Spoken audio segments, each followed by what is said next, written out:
A day in my life as a content creator of age of 10. Magpapasabi ka na lang dito ng I for the girl.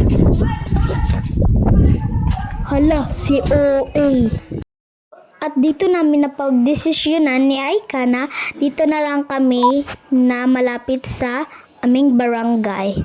So, dyan na lang kami kasi meron nagbabasketball at yan hindi pa kasi. Tapos, meron lumabay nga na lalaki. So, ayun na at umuwi lang muna si Aika para mag-drink ng water. Huy!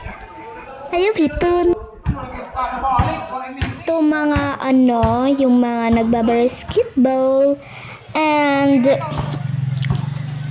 sila talagang tapos yung isa dyan alam niyo naman na nakasapatos at yung marami talaga is naka-slipper lang. Uy! So, ginuzum ko kay hindi pwede sabihin. Gusto ko sana magwaray pero nandyan naman, okay.